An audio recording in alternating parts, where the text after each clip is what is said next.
Motoristas profissionais que tiverem 14 pontos na carteira vão ser obrigados a fazer o curso do Detran. Cai o preço da cesta básica em 11 das 18 capitais pesquisadas. Dilma responde à oposição e diz que suporta pressão e injustiça. Fernando Baiano, operador do PMDB, começa a negociar delação premiada na Lava Jato. Nos 70 anos da bomba atômica, sobreviventes lembram no Brasil o momento da grande explosão. Uma bomba, muitas pessoas, a cidade inteira mortou. Olá, boa noite para você. O Jornal da Record começa com uma pergunta. Você já teve um reajuste no salário de 49%? Com certeza não, né? Mas foi isso que os vereadores de Diadema, na Grande São Paulo, tentaram fazer em benefício próprio. Claro. Eles aprovaram a medida por unanimidade, mas diante da pressão popular tiveram que mudar de ideia e abrir mão do aumento. O povo unido jamais será vencido! Comerciantes, professores, estudantes. Povo unido num ato de repúdio na Câmara dos Vereadores de Diadema, na Grande São Paulo. O Brasil vendo uma crise e eles aumentando em 49% o salário deles é uma falta de vergonha. Mesmo com o aumento cancelado, a indignação permanece.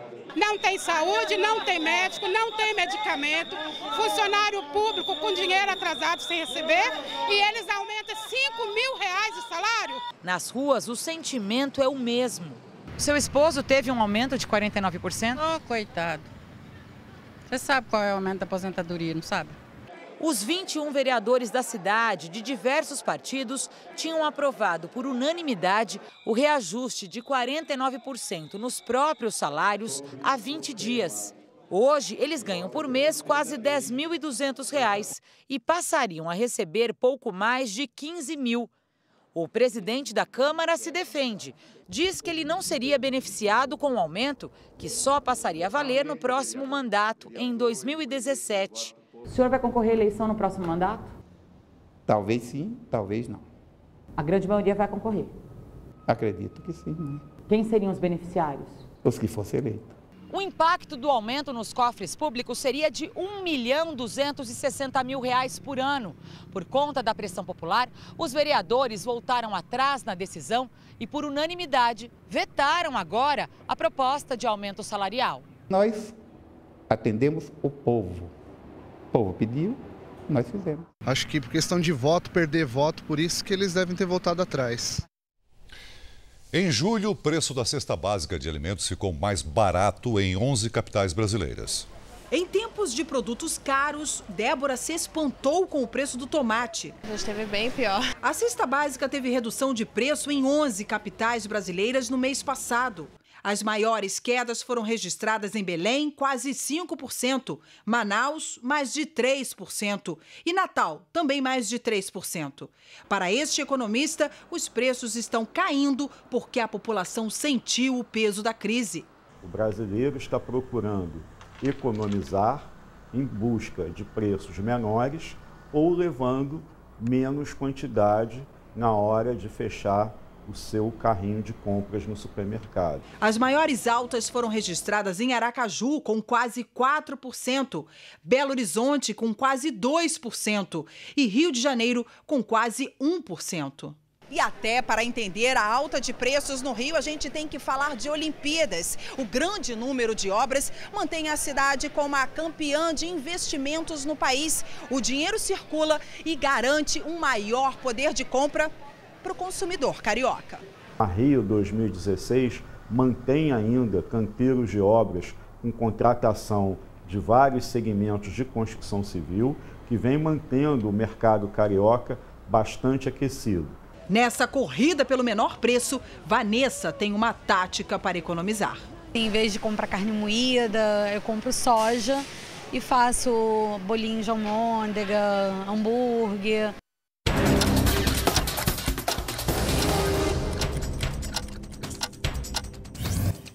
O governo do Distrito Federal vetou o projeto que proíbe o uso de aplicativos de transporte particular conhecido como Uber.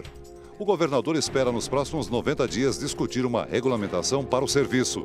Até lá, os motoristas sem licença poderão ser multados. O professor da Universidade do Estado do Rio de Janeiro, Floriano Barbosa Filho, de 49 anos, morreu vítima de bala perdida durante um tiroteio entre policiais e criminosos no Rio de Janeiro. Floriano estava sentado na sala de casa, no bairro de Quintino, quando foi atingido. Um jovem é suspeito de matar a tia, de 44 anos, e guardar partes do corpo dentro de uma geladeira. Ele foi denunciado pelo próprio pai. O rapaz morava com a tia na zona norte de São Paulo e já tinha sido condenado pelo assassinato de um punk em 2011. A presidente Dilma reuniu hoje os ministros para rearticular a base aliada no Congresso. Hoje, as duas principais federações de indústrias do país divulgaram um manifesto em que pedem tranquilidade para superar as dificuldades do momento. Hoje, Eduardo Cunha arquivou 4 dos 14 pedidos de afastamento de Dilma encaminhados à Câmara por cidadãos. A oposição aposta numa eventual reprovação do Tribunal de Contas da União, as chamadas pedaladas fiscais, para fragilizar o governo. A presidente Dilma convocou os ministros da área política para uma reunião de emergência no início da tarde e pediu que os auxiliares ajudem o vice-presidente Michel Temer na missão de reconquistar a confiança do governo na Câmara dos Deputados. Durante o encontro, também ficou acertado que a articulação vai investir no diálogo com a base no Senado, onde há a maior moderação entre os aliados do Planalto. Mais cedo, Michel Temer ressaltou que o apelo por tranquilidade e harmonia foi feito como articulador político do governo, e disse confiar numa reversão nos baixos índices de popularidade da presidente divulgados pela pesquisa Datafolha. O levantamento mostra uma reprovação de 71% ao governo Dilma. Em junho, a insatisfação com o governo era de 65%. No levantamento divulgado nesta quinta-feira, 8% aprovam a presidente. No programa do PT exibido esta noite, Dilma diz que o Brasil está em um momento de travessia e que o país vai chegar a um lugar melhor. A presidente deu uma resposta direta sobre a ameaça de impeachment sugerida pela oposição. Quem pensa que nos falta energia e ideias para vencer os problemas está enganado. Sei suportar pressões e até injustiças. Eu tenho o ouvido e o coração neste novo Brasil que não se acomoda, que não se satisfaz com pouco. Em nota, as federações das indústrias de São Paulo e do Rio de Janeiro manifestaram apoio à proposta de união apresentada pelo governo em nome da estabilidade das instituições. Nossa preocupação é a preservação do emprego, das empresas, do desenvolvimento, e por essa razão que nós entendemos que a ideia, o conceito da busca de entendimento e de diálogo é o melhor para o Brasil agora. O presidente da Câmara, Eduardo Cunha, já provou que não está disposto a ajudar o país a sair da crise. Cunha articulou a votação que aumentou os gastos públicos e não mede esforços para fazer tudo o que possa prejudicar o governo. Bastou um dia de votação para o presidente da Câmara, Eduardo Cunha, mostrar as garras. O acordo de líderes até ontem era desativar a chamada pauta-bomba, aquelas matérias que aumentam despesas, comprometem o ajuste fiscal e têm forte potencial para ampliar uma crise já instalada. Mas o acordo durou menos de 3 semanas e só durou porque neste período o Congresso esteve em recesso. Já no segundo dia de trabalho, o projeto que equipara os salários da Advocacia Geral da União e de delegados da Polícia Federal ao do Judiciário foi aprovado em primeiro turno no plenário da Câmara. E não foi só isso. Os deputados, capitaneados por Cunha, aprovaram a toque de caixa as contas dos presidentes Itamar Franco, Fernando Henrique Cardoso e Lula, que estavam na pauta do Congresso há 18 anos.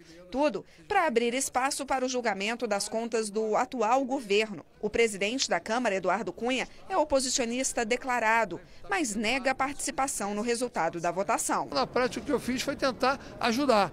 Agora, infelizmente, a maioria da casa, substancial, 445 deputados, quiseram aquele resultado. O que nós podemos fazer quando a avalanche da maioria? Mas a liderança de Cunha é muito forte e considerada perigosa. O presidente da Câmara é acusado de receber pelo menos 5 milhões de reais de propina nas investigações da Lava Jato. Diz que é perseguido pelo Ministério Público e pelo governo. Para retalhar seus supostos inimigos, usaria as votações da Câmara para chantagear e atingir objetivos pessoais. Para este cientista político, esse tipo de votação só prejudica o país. As matérias que geram um impacto direto na economia, que geram um impacto direto na sociedade, elas ficam muitas vezes suscetíveis ao calor dos embates dessa polarização. Outras pautas, como o reajuste para policiais militares, a desvinculação das receitas da União,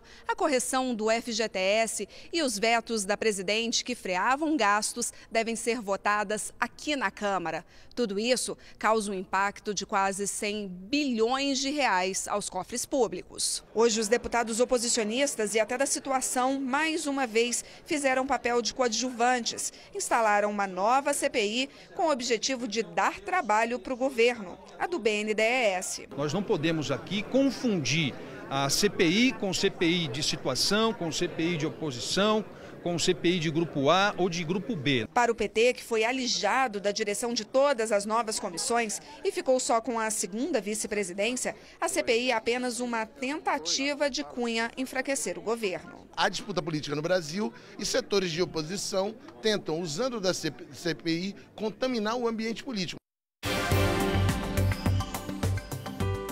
Madrugadas frias e tardes quentes no interior do Brasil. Com o céu aberto, o sol aquece a superfície durante o dia. Mas à noite, sem luz nem nuvens, o calor se perde e a temperatura cai. Isso provoca essa grande variação, com frio e calor no mesmo dia. A sexta-feira amanhece gelada em Brasília, com mínima de 12 graus. Em Vitória, faz 14. A tarde esquenta. E a máxima é de 33 graus em Goiânia. Em São Paulo, faz 29 graus. Em quase todo o país, o dia será assim, com muito sol.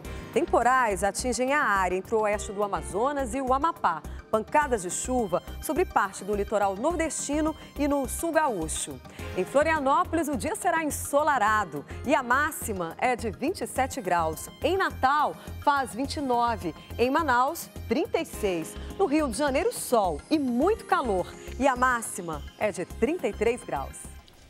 Veja a seguir, a revista Veja pede desculpas a Romário por documento falso e ex-jogador vai pedir indenização milionária. E nos 70 anos da bomba atômica, a história de sobreviventes que recuperaram a saúde e a alegria de viver no Brasil. Clima do mato que salvou mesmo. Brasil, muito obrigado. Estamos de volta com o Jornal da Record. A Petrobras fechou o segundo semestre com um lucro de 531 milhões de reais. O resultado é 89,3% inferior ao do mesmo período do ano passado.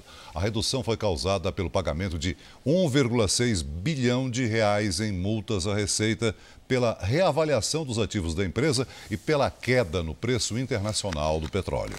O lobista Fernando Soares, apontado pela Operação Lava Jato como operador do PMDB no esquema de corrupção da Petrobras, tenta um acordo de delação. Hoje, o irmão de José Dirceu prestou depoimento aos procuradores em Curitiba.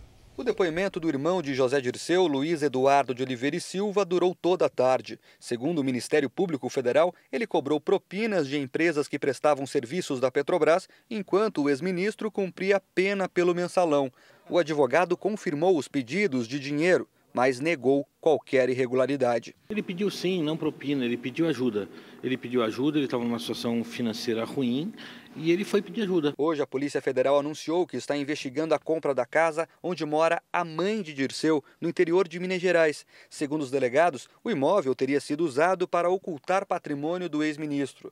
A lista dos delatores da Lava Jato continua a crescer. Fernando Soares, conhecido como Fernando Baiano, tenta um acordo para falar o que sabe e, em troca, sair da prisão. Fernando Baiano pode ser o primeiro delator ligado ao PMDB. A expectativa dos investigadores é de que ele possa dar detalhes do pagamento de propina ao partido e também ao presidente da Câmara, Eduardo Cunha. Segundo o consultor Júlio Camargo, Fernando Baiano foi um dos intermediadores da propina de 5 milhões de dólares para o presidente da Câmara. O deputado Eduardo Cunha é conhecido como uma pessoa agressiva, mas confesso que comigo foi extremamente amistoso, dizendo que ele não tinha nada pessoal contra mim, mas que havia um débito meu com o Fernando, do qual ele era merecedor de 5 milhões de dólares.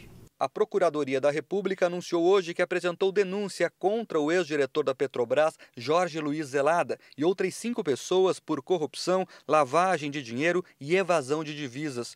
No início da noite, o juiz Sérgio Moro prorrogou por tempo indeterminado as prisões do ex-presidente da Eletronuclear, Almirante Otton Silva, e do executivo da Andrade Gutierrez, Flávio Barra. O presidente da Câmara, Eduardo Cunha, nega que tenha recebido propina do esquema de corrupção na Petrobras. A CPI da Petrobras tentou ouvir hoje o depoimento do empresário Milton Pascovitch, o delator que disse ter pago propina a José Dirceu. Mas, mesmo numa sessão fechada à imprensa, ele permaneceu em silêncio. Pascovitch chegou ao plenário da CPI e logo avisou que não falaria porque o acordo de delação impõe sigilo sobre as informações prestadas. O empresário foi preso sob a acusação de ter intermediado pagamentos de propina entre diretores da Petrobras, o ex-tesoureiro do PT, João Vacari, o ex-ministro José Dirceu e empresas contratadas pela estatal. Termina hoje, essa noite, o prazo para concorrer a uma das 61.500 vagas do financiamento estudantil. A inscrição só pode ser feita pela internet. A primeira e única chamada do sistema de seleção do FIES vai ser divulgada segunda-feira com a lista de espera dos candidatos não convocados. A revista Veja pediu desculpas ao senador Romário e aos leitores pela divulgação de um documento falso que acusava o ex-jogador de ser dono de uma fortuna não declarada na Suíça. Romário está processando a revista e vai pedir à Justiça uma indenização de 75 milhões de reais. Assim que recebeu o extrato do Banco Suíço, o senador Romário correu para as redes sociais e publicou uma cópia. O documento do Banco BSI mostra que a suposta conta com saldo de 2 milhões de francos suíços, quase 8 milhões de reais, em nome do senador, é falsa. A acusação de que Romário teria uma fortuna não declarada à Receita Federal foi publicada pela revista Veja há 15 dias. Ele também usou o plenário para criticar a irresponsabilidade da publicação semanal. Não podemos aceitar que crimes sejam cometidos disfarçados de jornalismo. A partir do momento que se mexe com o interesse de pessoas poderosas e corruptas e safadas, passamos a sofrer intimidação e difamação, uma prática comum desse pessoal. A revista Veja reconheceu que errou e publicou um pedido de desculpas ao ex-jogador e aos leitores. Disse que está apurando tudo para que falhas assim não ocorram de novo. Mas o senador quer mais. Ele já entrou na justiça para processar a revista e os jornalistas que assinaram a reportagem. Romário vai pedir uma indenização por dano moral em valor 10 vezes maior do que a Veja informou que ele tinha lá na Suíça, 75 milhões de reais. Eles terão que esclarecer à justiça brasileira e suíça quem falsificou esse extrato. Durante o programa eleitoral do Partido dos Trabalhadores aconteceu um panelaço. Em várias cidades do país, moradores fizeram barulho enquanto o programa era exibido. Em São Paulo, Rio de Janeiro, Belo Horizonte, o protesto foi parar nas redes sociais. No Mundial de Natação de Kazan, na Rússia, o Dia dos Brasileiros foi de prata. 2 medalhas, uma para Thiago Pereira e outra inédita para Etienne Medeiros. Etienne ficou com o 2º lugar nos 50 metros costas e se tornou a primeira nadadora brasileira a conquistar uma medalha num campeonato mundial de piscina longa. Thiago Pereira também foi prata na prova dos 200 metros medley. Foi a melhor colocação do brasileiro em mundiais. Bastante decepcionado, César Cielo está de volta ao Brasil após ter deixado o Mundial de Natação devido a uma lesão no ombro. Quando a fase é ruim, parece que tudo dá errado. É uma fase complicada, extraviaram minhas malas, beleza, viu? Cielo perdeu as malas e a chance de conquistar o tetracampeonato mundial. Uma lesão no ombro esquerdo fez com que o maior nadador da história do Brasil desistisse de disputar os 50 metros livre, prova que ele é o atual tricampeão.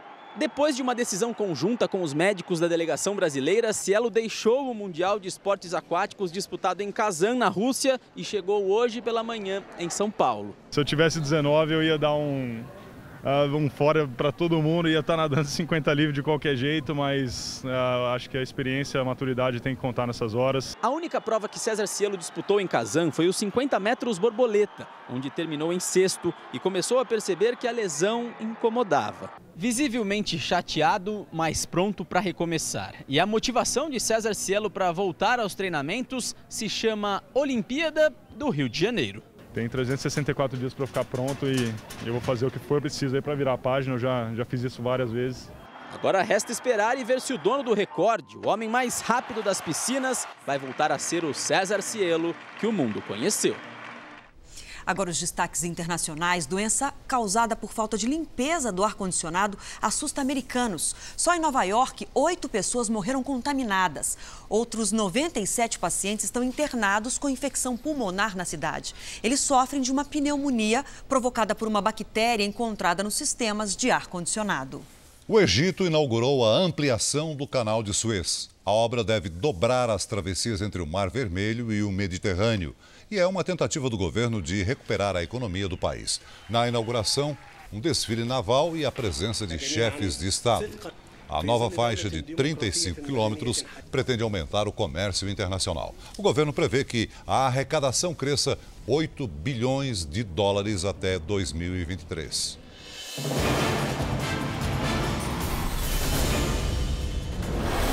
Rússia queima toneladas de alimentos importados ilegalmente. A decisão provoca polêmica em um momento em que a pobreza e o custo da comida crescem no país. Este trator destruiu 7 toneladas de queijo.